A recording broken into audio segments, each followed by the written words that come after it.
Este día ha sido imposible no ver en todos los medios nacionales y también en las radios que he escuchado desde muy temprano, donde el gobernador de Jalisco, Alfaro, señala que el ataque con explosivos a policías como un acto de terror brutal.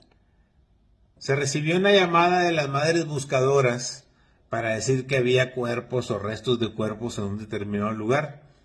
Cuando llega la policía, resulta que lo que había son minas terrestres, de esas que se ponen en el suelo, se tapan con tierrita y cuando pasan los vehículos explotan. De esa manera tal, acabaron con un grupo compacto de policías estatales y de gente que iba a un operativo para atender una llamada anónima de una madre falsa buscadora, porque no era otra cosa más que una trampa del crimen organizado. El periódico Reforma el día de hoy a sus 8 columnas pone escalan los ataques de narcobombas, y esto pues nos hace mucho ruido, mucha reflexión. Y ahora entiendo por qué el gobierno de los Estados Unidos quiere declarar a los narcotraficantes mexicanos como terroristas y consignarlos a 50 años de prisión o a cadena perpetua cada vez que los detengan. Entonces, obviamente esto arrancó con el fentanilo, pero en lo que es la guerra interna en México, la que no reconoce el presidente de México y que dice que vamos bien y que seguirán con los abrazos y los no balazos, y que está totalmente equivocada, superada.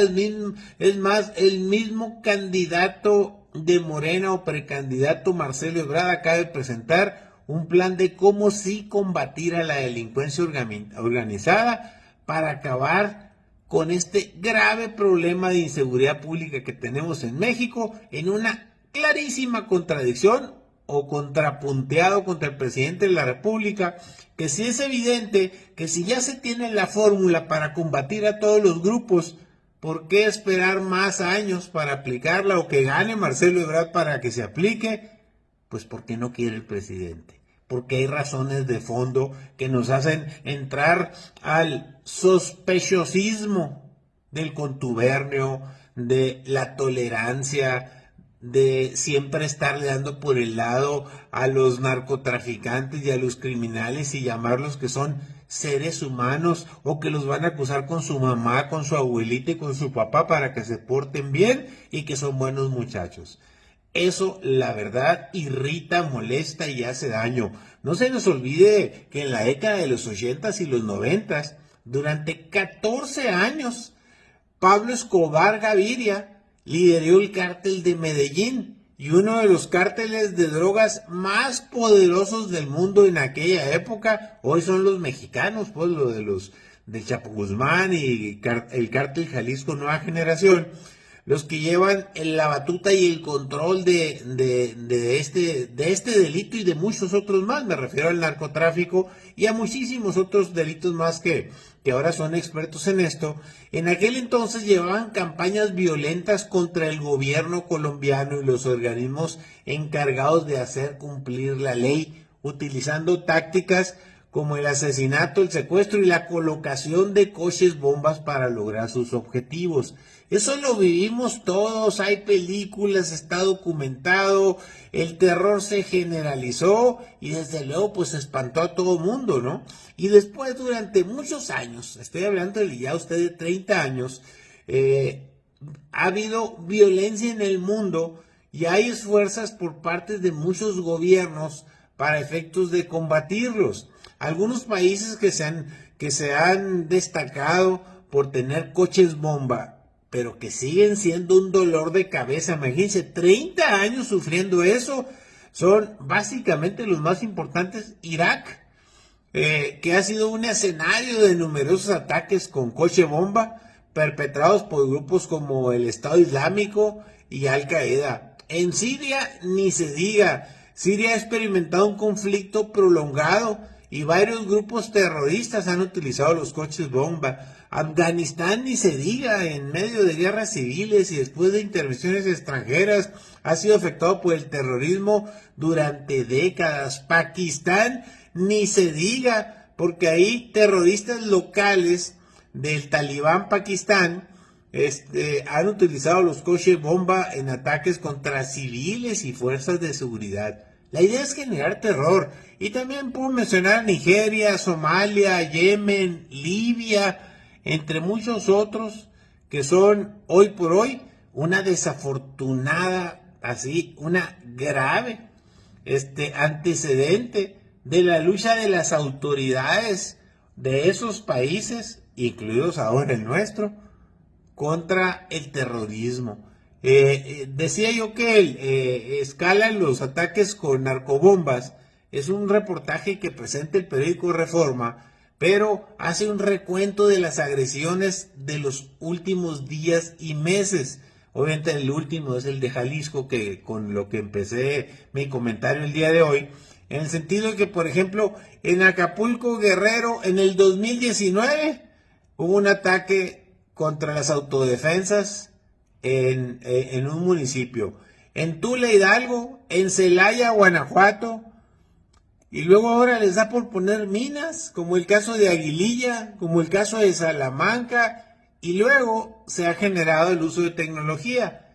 En vez de tirar coches bomba, ahora tiran drones. Y en Tierra Caliente, Michoacán, el cártel Jalisco Nueva Generación lanza más de 20 drones con explosivos contra las autodefensas, o sea, los que los combaten a ellos.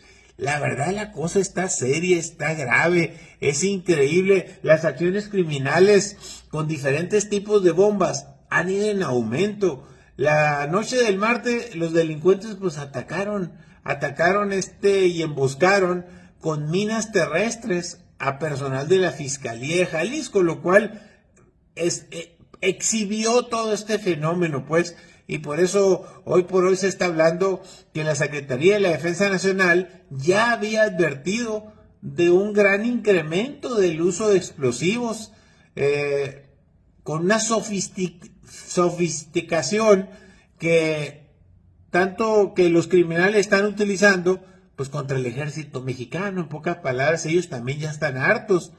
Y ante ello, la Sedena, dice, ha implementado muchas estrategias como el empleo de unidades antiterrorismo para contrarrestar los ataques que no cesan.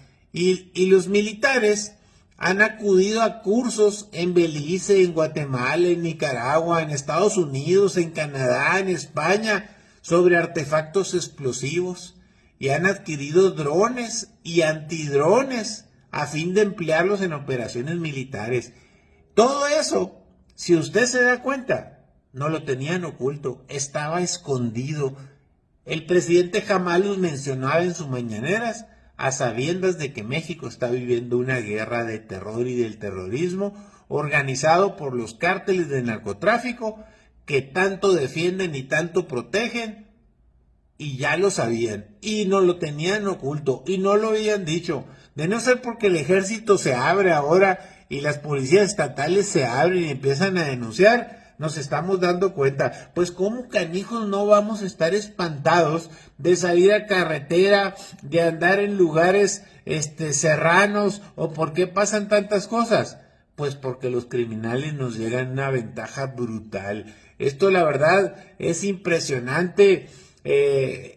Son temas de horror. Por eso no me queda la menor duda que el hecho de considerar no solo estos actos, que estos sí son terroristas, los coches bomba o los autos bomba contra ciudadanos comunes y corrientes, no tengo la menor duda que México debe ponerse a la altura, no de Estados Unidos, del resto del concierto de los países que buscan abatir al terrorismo. Es una gran oportunidad para el Poder Legislativo mexicano. Obviamente tienen que acordarlo con su jefe, el presidente de la República, para que esto pueda salir por mayoría, pero México debe cambiar sus leyes y combatir al terrorismo.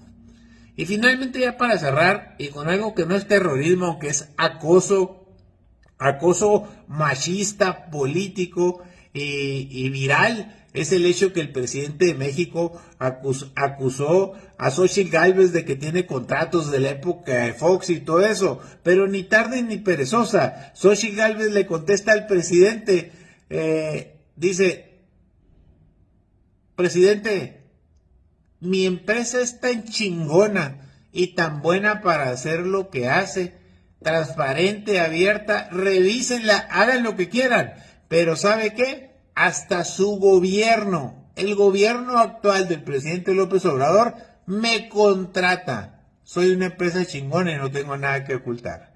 ¿Qué tal? Con eso me quedo. Saludos, gracias por escucharme. Bonito día.